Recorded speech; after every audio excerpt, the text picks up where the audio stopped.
This is the College Football Connection podcast with Marty Jenkins and Alvin Reid on 101 ESPN. And we're sitting here again. We're sitting here again talking about the same things. About not finishing when you have an opponent in a position to put them away. But what we're doing on the sideline is feeling like the game's over. And I'm so angry about it that I got to do something about it. I'm not doing a good enough job as a coach. And I got to coach him better because it's unacceptable for us not to have found a way to win this football game. It's ridiculous. Y'all gonna write crap. Y'all gonna write terrible stuff. And when we do great, y'all gonna write great stuff. You know, that's okay. Oh, if those two utterly recognizable voices didn't give it away, we are off and rolling. Week number 1 of the college football campaign. It's in the books, and your boys from the College Football Connection, we are back, primed, and ready for week number 2. Bradford Bruns, Marty Jenkins, as well as Alvin Reid. Boys, back for week number 2. Week number 2 on the 101 ESPN YouTube channel, and thanks to ESPN, as well as the Atlanta Journal-Constitution, we just heard from the likes of Brian Kelly and Dabo Sweeney, for whom the results in week 1 didn't exactly go so well. Initial thoughts on those sentiments from two of our favorites. Well, I called Dabo, which was one of the few that I got right this week. You did. I saw that freight train coming. But Brian Kelly, man, that's like going out in public and saying my kids are bad. Well, you're their parent, man. You know, like you're in charge. Mm-hmm. I just that's the Brian Kelly thing. It's their fault. I'll get on them. I'll scold them, but it's their fault. It's not my fault. It wasn't my fault at Notre Dame. Yeah, it wasn't my fault that I left in the middle of the night on my kids at Cincinnati while they were preparing for, you know, a major bowl game. You know, it's not my fault. So, yeah, right. Pass it on. Pass it on. Well, I don't know what to go with first. You mentioned Notre Dame. I mean, how about that dub in College Yes, Station? Maybe we'll get to yes. that in a second. Brian Kelly, it is your fault. You know, you got to get that together. You know, it's just inexcusable. It's the same old from him every year. And in terms of Dabo, y'all were right, man. That eulogy it's written out. You know, it was what was it at half? 6-3. Oh, it was a game. More than a game. Yeah. Hey, Yeah, and it was a game. Yeah, and then they woke up the second half and decided, all right, let's get this over with. Well, and Clemson has no offense, and they haven't had any offense since Jaguars quarterback left. Lawrence. Right. So, I mean, it is what it is. You know, the one kid that transferred that was supposed to be the next Heisman Trophy winner that never panned out. I can't hold that against Dibble, but at the same time, that performance is such that once again, yeah, it was a game at halftime, but you didn't have any offense in the first half, and you didn't have any offense in the second half. Nope. It is what it is down in College Station, too, last weekend. Boys, I'm fired up about that one. As well you should be. In case you missed it out there in the audience, Marty referencing Notre Dame's big-time triumph in week number 1, going to College Station, Kyle Field, and sealing that deal in the waning seconds, inviting some of the comments that you just heard at the top of this program. Also, Georgia making mincemeat down the stretch of Clemson. We're not going to dig into a lot of Bulldogs, Tigers, even, Marty, Fighting Irish-centric content this Friday. However, there are many, many big-time matchups into which to delve, gentlemen, and we're going to actually kick it off week number 2 style, Alvin, by traveling to Champaign, which I know is on your agenda for the very, very near future. What an environment. You guys kind of, hey, it's okay. It was okay last week to scoff at me a little bit insofar as I said Champagne's going to be rocking for the ILI matchup versus Eastern Illinois, but it was a throttling, 45-0. But this time around, with KU coming to town, Alvin, it's the first sellout crowd, believe it or not, since 2016 for the faithful there in Champaign. You've got KU favored by relatively small number here. The number is now at 4.5. The over-under in this contest, a 6 p.m. kickoff on Saturday evening in Illinois, 57.5. And we may not have learned a lot about either program last week. Illinois ran roughshod over visiting Eastern Illinois 45-0, as previously referenced. KU doing likewise versus Lindenwood in a game that was played at the soccer park, as we established last weekend. But what particularly good things from the offense, especially the ground game, did you see last weekend that gives you more hope going into that environment tomorrow night? But with Devin Neal and Daniel Highshaw, you truly have a running game, and the line looked pretty solid, and they only played a half. And I appreciate the fact that they only played a half because I didn't want anyone to get hurt. And last year I hate to say that, but KU made it a blackout, and the place was like 90% of KU fans did have some type of black Jayhawk paraphernalia on, and it was very, very close to sell out, and we would go on and sell out more games. I think a lot of people are coming from Chicago. I know that Chicago alumni. I'm going to a Chicago KU alumni function before the game. I think that's part of it, but also I think that Illinois, those fans that were there said like, hey, you can be a bad team and get your crap together. And we kind of witnessed it. And I think that led into this game. This game was not sold out like 4 or 5 weeks ago. True. And now that the season is here, I think people are saying like, hey, this is something to see. This is a good college football game at 6 o'clock on a Saturday night. Midwest. Yeah, Midwest. And I'm just glad that I'm glad that the game is sold out. I want the kids to like, hey, listen, when you play, if you continue to play well, people are going to show up. Make it an event. Yeah, they're going to make it an event. So I'm all for it. I'll start off by saying, that original line I thought was too high. It's back down to 4.5. I'm still going to give those points to Illinois. I feel like that KU will win the football game. I just don't know that they will cover the 4.5. I think this will be about a missed field goal, a made field goal, something like that. I think Kansas gets out of there with a win, but I don't think Kansas covers 4.5. Maybe, Marty, perhaps even eerily comparable to last year when KU won, but it was 34-23 and pretty competitive. But it was 28-7. Yeah. That's all I was going to say. They really had them down, and then God bless Illinois, they came back. But I would like to be up 28-7 again, and if the score got to 28-7, I would think to myself, I think I missed, given the 4.5 points. There ain't no way Illinois is winning this game. You're convinced. No, you didn't see anything on that field against EIU. You just said. I'm trying. Come man. on, Stallback. Hey, that D line is the Illini's Achilles heel. Defensively, Kansas secondary is their Achilles heel, but I don't think Luke Altmaier is going to tear them up in the air. I mean, look, 55.5 to 57.5. I'm going the opposite way and going the under because I do think Kansas is going to score a lot of points, but I don't see the Illini scoring points. Hyped atmosphere, yeah, sold out. It's going to be great, but Kansas is simply the better team. I mean, 5.5, 4.5. Give me KU by 21. Pure talent. And the under. I also played the under. I had the under at 55.5, so I'm still going to stick with the under at 57.5.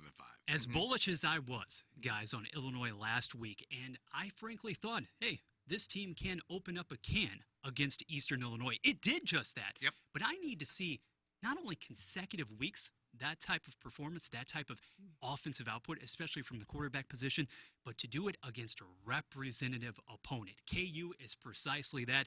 Alvin, great point in reference to just last year, how that game wasn't exactly a game for the lion's share of the tilt. This time around, last week, shoot, you didn't even need Neal to absorb the lion's share of the carries, and yet, where was that production? It was phenomenal. This is a Daniels signature game for me. Yes. At Yes, QB. it is. He's going to score a will. Last season, how quickly a lot of us nationally forget because of the injury foibles, because of the issues naturally. This guy, for more than one good reason, recognized as the Big 12 Offensive Player of the Year, and then all of the ailments struck.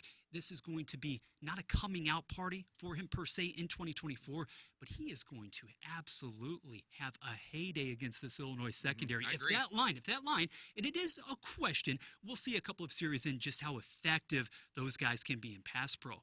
But when you're talking about a singular talent at that position, I love the matchup for him in this one. And that number of 4.5, that seems incredibly small to me. KU will win without question by double digits. And yet, even in junk time, garbage time, I don't envision Illinois being able to do enough to push that over-under figure. We'll go under as well. We're Is all this doing the same. a clean sweep across the 3-0. board? There you go. Same thing. Book it. I love Easy it. to track, All right. right? I love Easy it. to track in that department. Now, let's move it over, though, to the Big Ten and SEC style. We're going to throw it in reverse. 6 matchups overall today on the College Football Connection, but number 2 is going to pertain to the proceedings in Ann Arbor. Last week for Michigan, we talked about it before we went on the air, Alvin. Wolverines maybe messed around a little bit, perhaps kept things deliberately close to the chest, to the vest, however you want to categorize it.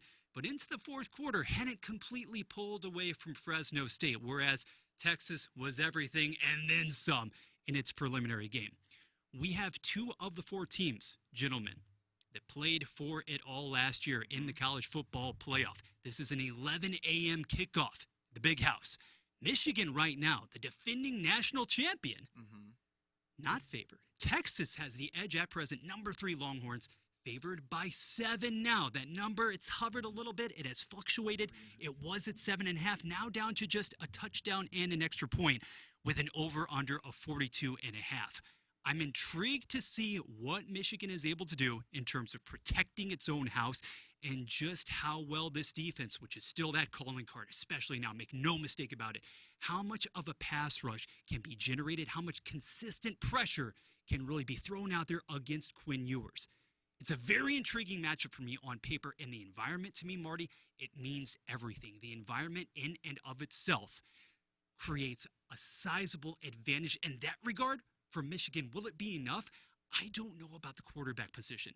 Michigan is going to have to figure out how to create some chunk plays in this game against an athletic, physical Longhorns defense, and I don't know if the sustained drives will be there for the better part of the game. I just don't. That's also why I'm looking at that figure. I'm saying to myself, 42.5 with the defensive talent on both sides of the ball, I just don't know if they get there. Who you rolling with in that one? Michigan will hang into the second half, okay? I think that the ground attack is able to do enough. O-line pushing off of the edge will do enough. Michigan hangs and somewhat begrudgingly, okay, buy a touchdown, fine, I'll take it. Texas is going to win straight up. Make no mistake about that, against the Maize and Blue. But that number of 42.5, these guys are not getting to the 40s. Not in this one. Interesting. No. You disagree? Listen, these are 2 programs, well, just for this season in particular, trending in opposite directions. A lot of people think Michigan maybe does take a step back this year, maybe a 9-3. Texas, on the other hand, will they get over the hump this year? You know, Ewers, aerial threats galore, defense solid. That offensive line is going to have an absolute field day, I believe, in Ann Arbor. It is going to be a tough environment. But, and listen, this is the only thing that scares me. This bad boy opened up at, let me double check here. This bad boy opened up at 3.5, and we're all the way up to 7.5 on some books. Ooh. That's what scares me a little bit. I'm staying away from the point spread in this game, gentlemen. But I do have my lock of the week, so I can get away with not making 2 picks on this one. The lock of the week Here it is the over in this game. Oh. I think that bad boy will hit by halftime. You think Davis Warren can do enough at the controls, or maybe Michigan platoons it? I think they get 10 to 13 points, but I think Texas scores all day in Ann Arbor. Okay. I think Michigan will play one of the most 1965-ish football games we've seen in a long time. That was a good year. We are going to run. Was that the year you were born? Yeah. You have to, right? Exactly. By the way, today is my birthday, in case anybody was. Yeah. What? Yes, I'm 64 years old today. Where's my news alert? Where's my breaking news? This should have been mentioned to me prior to me coming today, because I would have, seriously, I would have brought, a cake and gifts for the road for you. I had cake, I had ice cream aplenty yesterday. My present is I get to go on this little road trip by myself, so I'm all good. Yeah, next week you're going to get a present for me. Michigan. Right here. Michigan, I think, will run the ball. I think Michigan will run the play clock down to 1 second over and over and over again. And they'll lean on that defense, and next thing you know, it'll be the fourth quarter, and it'll be a close game. Can Michigan pull off an upset? I absolutely do think so. Wow. But I definitely think Michigan can come within 7 points. So I am going to take my 7 against Texas. but I also am going to play the under. I'm like you. I don't see that many points in this game. Sounds like I maybe really if don't. you're out there making some bets, you may mess with that Michigan money line. You know, I'd had to see what I don't know what the money line payback is on it. 253 to 1. All right, it's 3 to 1. All right, Probably. you know, and I'm more of a, if I'm gonna go, I want to go. I'm thinking 4 or 5 to 1. Okay. You know, because just I wanted to pay off of them. If I'm gonna risk it, I really want it to pay off. I got That's you. not enough. But I do think that they can. I think they can hang. I think Michigan could win. Because I really think if Michigan can get some momentum, and I think if Michigan actually got the lead, had the lead in the second half, I think that all of a sudden Texas isn't this world beater anymore, and they start to question themselves. I will say this. Last week on this show, I openly questioned, okay, exactly whom is going to replace Xavier Worthy. That was a nice performance, by the way, last night. My goodness gracious. Right. In the Repeat. Texas receiving core. Well, all Ryan Wingo, that's a name very familiar to those out there, Yeah. especially in this regional listening Right. audience. And Isaiah Bond did last week was absolutely go off. I need to see, again, another week out of them as well of that premium statistical I think production. it's a better team. But too. yeah, but at the same time, Texas, hey, very well could have reloaded. Bond coming over from Alabama, he did so for a reason as well. That's a nice pickup. Could go one way or the other. I just think with it there, you cannot discount how much that atmosphere does mean. This is, for all intents and purposes, the swing game for Michigan that could really dictate whether you're talking about a team that is still challenging for the upper echelon in the Big Ten, or will there be more of an extreme fall-off decline in 2024? Michigan could win this game and could lose at Purdue. I mean, I'm not that sold on them over 11 or 12 games. But I think the second week of the season in Ann Arbor against Texas on what's apparently going to be a fall day, you know, like we're not running out here in this blazing heat. Texas is going to be just a regular old college football game, and we'll see. You know, maybe this is my Texas prove it game. Last week, Notre Dame, it was my prove it game. they And Notre Dame proved it, all proved right. it. And let me tell you what, you know, it was like, where were we at with 6-7 minutes left in that game? Said like, all right, Notre Dame, here it is. Right. Either score or, you know, the wolf is at the door. Right. And they scored, and then they got another touchdown. They win by 10. It looks like, oh, yeah, we were in control all the way. Although I did think they were in control, but the scoreboard didn't show it. So they proved it. On a side note, this is the Texas thing. Yeah. On a side note, speaking of Texas, I think A&M's going to be better than people expected this year. Oh, no, absolutely. That defense is That nasty. defense. I was just going to say that same thing. I think what people will see is Notre Dame's offense is not as kind of stagnant as it was for great portions of that game, Completely because agree. Texas A&M was playing some hellified defense. And Notre Dame's defense is off the charts. Yes. Speaking of sterling defensive units, guys, how about Corey Batoon's squad in week number 1? Yes, I understand exactly who came to town in the form of the Murray State Racers, taking it on the chin 51-0 last Thursday night in Columbia. Mizzou, for the second consecutive year, has that nice primetime night number 1 showcase, if you will. Well, this week, rolling into Faurot Field, none other than the Buffalo Bulls. Mizzou favored at present by 34.5, also has climbed to number 9 in the rankings. Over-under figure here at 51.5 for a 6 o'clock kickoff at Memorial Stadium. And guys, being there in attendance last Thursday night, and we were texting about just what those attendance figures turned out to be. How close to the sellout projections? It was a sellout. The official number was well in excess of 62,000. I would venture to say it was a good crowd. It was a very enthusiastic crowd. Probably 70 to 75% filled. And this crowd was going absolutely bananas just minutes into the contest, because blink and you miss it. Here's Luther Burden, 19 yards out, a couple minutes in. 7.5 minutes in, your first pick 6 of the season, courtesy of the hometown product, Toriano Pride Jr. Thank you very much, coming over from Clemson. The defense did its thing, and did its thing in waves, the 2s, the 3s. We mentioned how much action the offensive freshmen and newcomers, how much they would see. And it was the same way on defense. I'm curious to see exactly how much more crisp this offensive attack under Kirby Moore is in week number 2, because the fact of the matter is, Alvin, last week, Mizzou puts up 50+, didn't expect them necessarily to get to that number, yet doing so without having played a very sharp second quarter, with Brady Cook actually missing an inordinate number of throws. If he hits on some of those, if Burden doesn't fumble, if Johnson, if Cooper make more plays in the passing game, that one could have been that much more ugly, which is why I see the figure here of 34.5, and I'm saying to myself, not only is this defense going to proceed to wreak havoc, Johnny Walker Jr. coming off of the edge against these guys, oh my goodness gracious, but the offense is going to hum to a greater degree. A couple of things to note. Second half, Theo Weiss, Brett Norfleet, they exited early last week, I think primarily for precautionary reasons. But if Mizzou has its full arsenal, not even its full arsenal, I can't wait to see what Noel, Carroll, those guys continue to do in the running game too.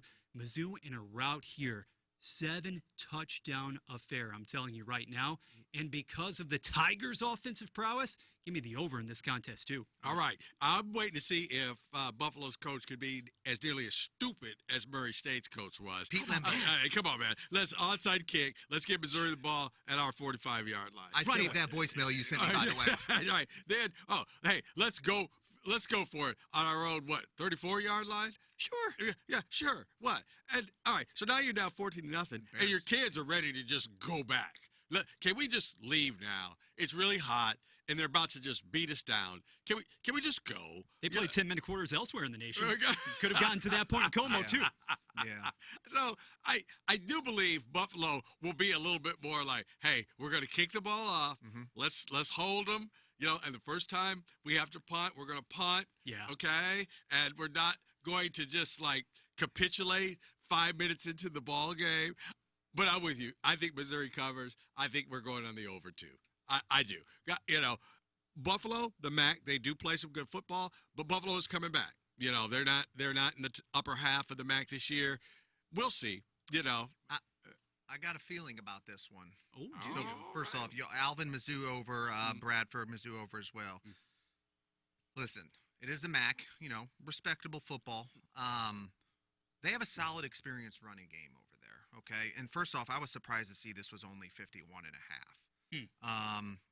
Solid running game over there. I really think Buffalo, they're going to score 10 to 14 points, I think. And I think Mizzou's going to score a lot of points too. So I think Buffalo will actually cover this game. And I'll tell you what, there's going to be significantly less amount of people at this game than the first game. You think so? Yeah. All right, and then they'll save it up for Boston College. Hey, the suddenly ferocious and Boston State. College. And NC State. Now we're looking ahead. Okay, well that may be 2 games where we're going to have to play and get off the bus. Listen, I just got a feeling Buffalo is going to cover that number because 52.5 to 51.5. Give me the over. I think Buffalo covers. I will say this: last year, 2023, we had that inglorious, not final score, but contest for the most part in Columbia, in which Mizzou struggled for lengthy stretches against Middle Tennessee State. It sounds, Marty, as if the Blue Raiders. You're thinking, okay, we could be witnessing that sort of syndrome-esque outcome here, or at least the flow of play. It's perhaps a bit erratic. It's a bit disjointed. Where I push back on that somewhat in this instance is I think that, unlike last year, what was really striking to me about that game, and yes, a 51-0 rout at that against Murray State. In stark contrast to last year, Drinkwitz, Moore, etc., they opened up the playbook from the beginning. Everything was very, very conservative until you got to the latter portion of the game the following week against Kansas State. That was not the case last week. Now, I'm not saying that Missouri was able to demonstrate all of its bells and whistles, but the fact that Cook and company, they were attacking downfield, that one could have easily been into the 60s as far as margin of victory. And I love as well, pay close attention this week, the degree to which this team actually used the new transfer running back, Nate Noel, who, make no mistake about it, he is now the number 1 with Carroll coming in as the bruiser. Not really a change of speed sort of back, but Noel was split out wide on a number of occasions. If you can get him the ball out in space as well and continue to get tricky with a Luther Burden and stuff, there are a lot of different quirks to this offense, and I don't think that they are reluctant or reticent in any way to show not necessarily the house, but a lot of the toys at their disposal. So in that home environment, I mean, looking ahead with Boston College on the horizon, there's no reason not for Mizzou to really hit the accelerator and push with that momentum. I think it's blowout city here. I really do. Well, I don't disagree on that, other than you can't score if you're not on the field, and then Buffalo, if they could do the clock, then it gives Missouri less chance to score. I mean, more of a math problem than a football kind of thing. Sure. And I think that, like I said, Murray State played right into the hands of getting beat 51-0. Mm-hmm. So we'll see if Buffalo kind of follows that same game plan, which I really don't think they will. Marty makes an excellent point. Hey, if you're going to bring anything with you to a game like this, experienced running game is the one thing you have. You can have a great passing game, but if everybody knows you're going to pass because you're losing, then what difference does it make? So if they can not be getting blown out after the first quarter, then we'll see where the game goes from there. I do think Missouri is going to cover. 70% full. Right. Oh, you got Missouri to cover. Okay, yes. Yeah, I got on this one. I do have Missouri covering the 34.5. I do have the over, the 51.5.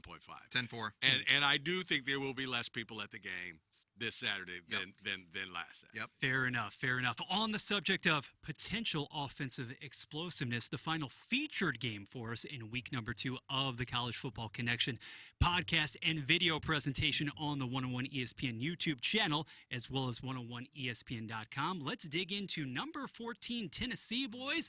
9.5-point favorites, not quite double digits, traveling to the NC State Wolfpack. You're over under there, 60.5 points. That is a 6:30 p.m. kickoff in Tennessee. Marty, last weekend, my goodness gracious, I was monitoring this contest along with the Mizzou proceedings. Put one on in-state Chattanooga. Nico can play. In more ways than one. Whereas NC State, for stretches of its contest, didn't exactly look the greatest. I am looking right now at this on paper, and I'm thinking to myself, guys, I'm incredulous that this figure is just 9.5. I don't care if Rocky Top, if the Vols have to go on the road. With all of that firepower, there is going to be too much for the Wolfpack to contain. I'm picking Tennessee here with ease. And because of just how much Tennessee itself is going to put up on the board, NC State, okay, in garbage time, may be pushing that figure up. It is Tennessee in a landslide. And Alvin, give me the over. Over, okay. No doubt. Oh, come on, man. Yeah. The Wolfpack, rock me, baby, like a wagon wheel down in Raleigh. Come on now. Sing it now. Sing it. Come on. That's too many points. 9.5 down there. Yes. Man, With a stingy defense. Stingy defense, Tobacco Road on a Saturday. Oh, no. No. No, give me facts. Give me substance here. Give me substance. My interest in this game just got a lot more. I'm telling you. No, North Carolina State hangs. And this is what I'm talking about. It's like, okay, now how much is that one paying off? You do money line. Now I'm talking about probably by 6 to about 1. I'm telling you, North Carolina State makes this a game. It's going to be an under. That's one reason they're going to make it a game, because Tennessee's not going to rip and run up and down the field. North Carolina State, I don't care what happened against, at that place, they're Western tough. Carolina.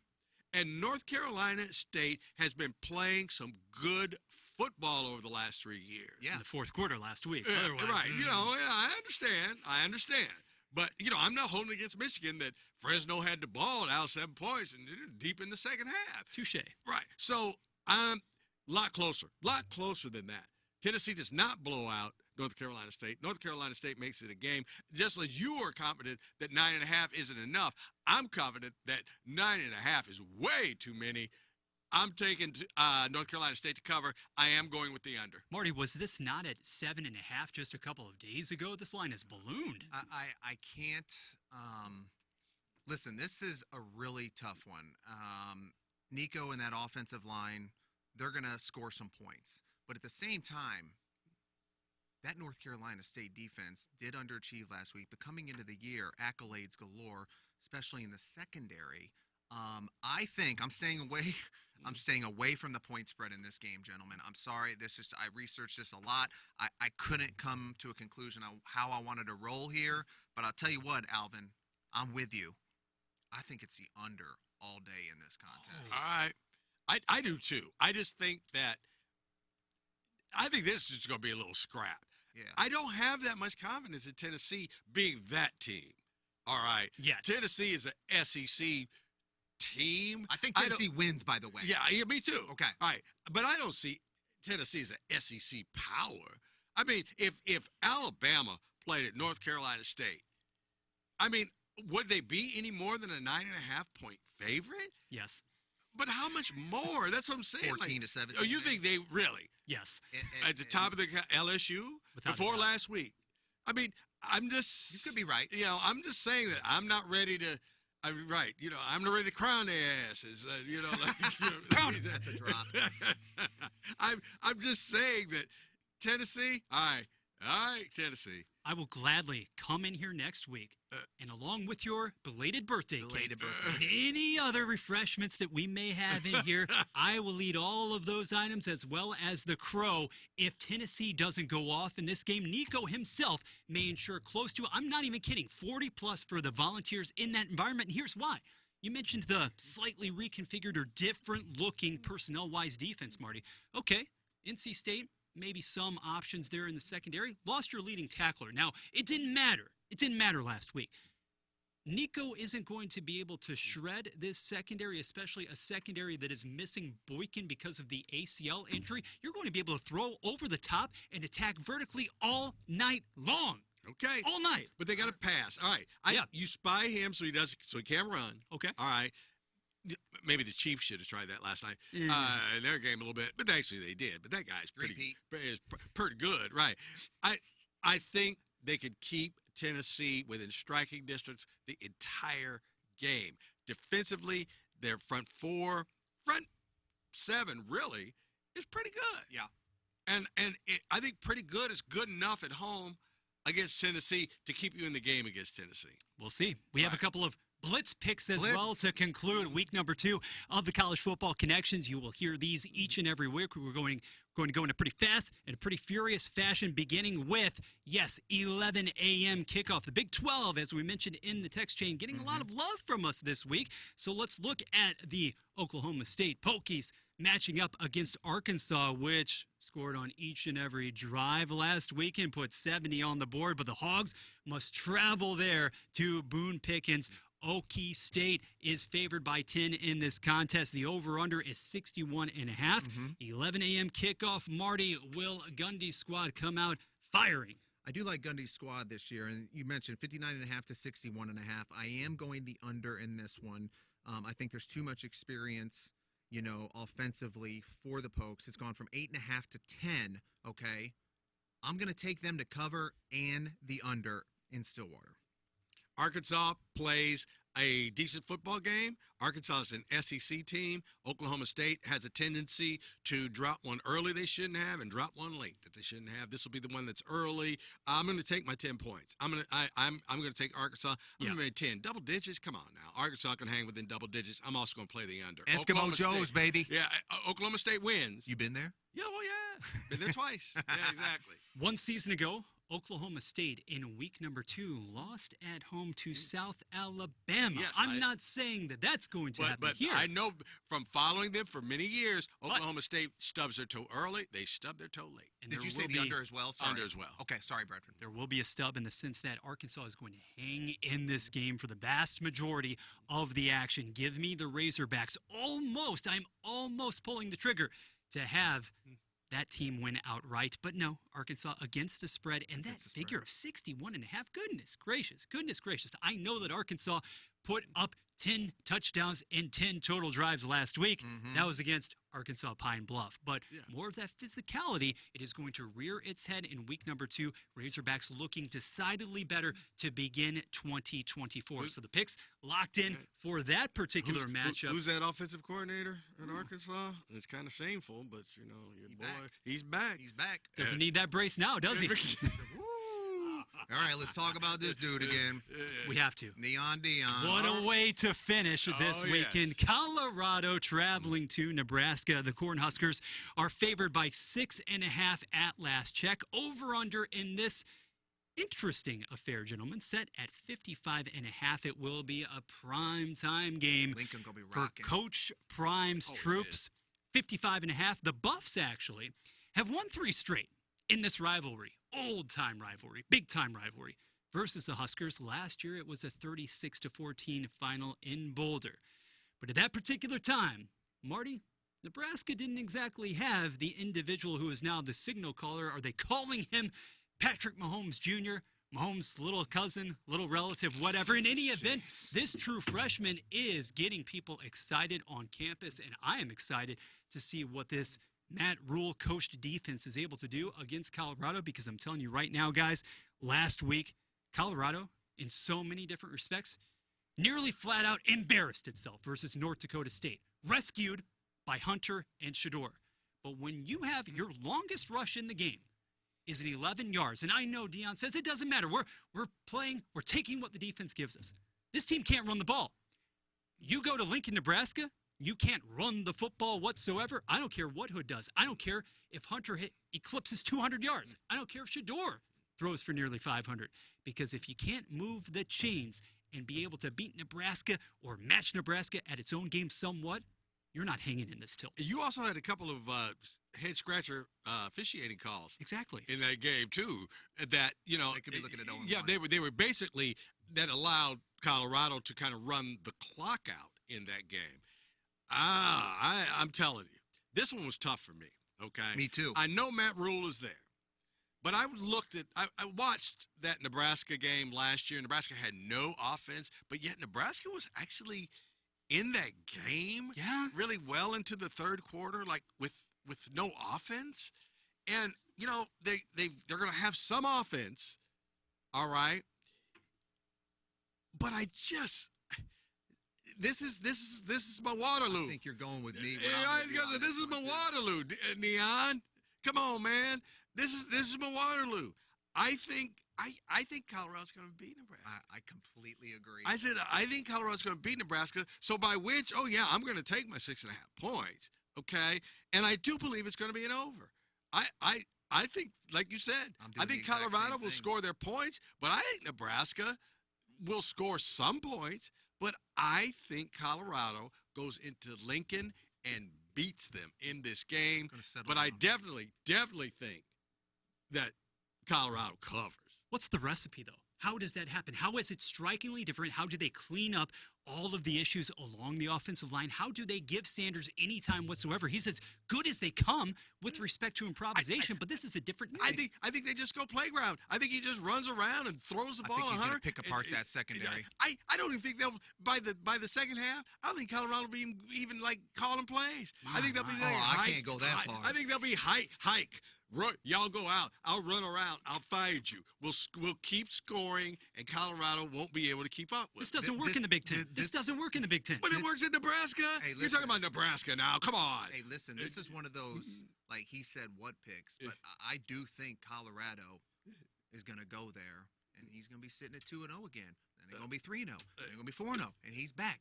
Year one was a fluke. Here we go. The hype, I think they go to Lincoln, and I think they get the tight cheeks. Everybody wants that hype train to continue. I don't. That's a good point. I do, because it's good for the game. It's good for the game. I don't like Deion's style. I don't like how he's coaching this college football team, because he could not coach this college football team if you took two guys off that team. Mm-hmm. All right. Mm-hmm. Now, I'm sure there are a lot of coaches out there that might say, like, well, if you took the right two off my team, no, you'd still have a team. Mm-hmm. If you took them two guys off there, Colorado wouldn't win a damn game. All right. and Deion Sanders be fired. All right. Because keep in mind, Hunter plays defense too. So you take them two kids off the team, Deion is the worst coach in America, and he's probably fired at the end of this year. Damn. So I'm not really enamored with this whole Colorado thing. But I think what they've got now, especially early in the year, I think that they go up there and they win. Early in the year's key too. Yes. And bottom line, no matter what, we're going to be watching that product. We want to see what happens. If it's a train wreck or if it is something that is substance more so than a mirage, we are watching. Right. And I'll say this too. Playing physical football does not mean playing dirty football. But I'm sure Matt Rule, has probably got across to his Huskers that if we knock this dude out the game, they ain't got no, hey, I ain't talking about Hunter. I'm talking about Shador. Yes. We knocked this dude out this game because they can't block us. So when you get a shot on this cat, clean shot, make it count. Make it count. All right? Make it count. Let's beat Nebraska on a Saturday afternoon. That would be part of the game plan. But now whether they can pull that off, and I'm not saying be dirty. I'm just saying, like, man, listen, when you get him, through the whistle. Get it. Through the whistle. Through the whistle. Yep. Excellent. Gentlemen, shall we hope to knock out some victories for the 3-pack as well as our audience out there? Preliminary week, over 500. It's a good thing. Can always be more of a crapshoot in that setting as you're trying to figure out different identities, respective identities, game flow, and whatnot. But it's a fun 6-pack to have examined on this occasion for week number 2. We're going to be back at it next week as well. Don't forget, not only on 101ESPN.com, we have that playlist going now. We're going to have 2 in the can, video style, the 101 ESPN YouTube channel. It's going to be up there for you. Bradford Bruns, Marty Jenkins, and Alvin Reid. Gentlemen, one more time with those X handles for the people. All right, Marty 101 ESPN. That's simple. Marty 101 ESPN. A Reid, capital A, capital R-E-I-D, Jayhawks. And it is Game of Bruns. Alvin, we will let you get along your way to Champaign. On the road. Como for yours truly tomorrow. And we are all going to reunite right back here for week number 3 in a matter of days. Good luck to everybody out there. Thank you so much for tuning in. And until next week, have a blast, college football fans. You've been listening to the College Football Connection podcast.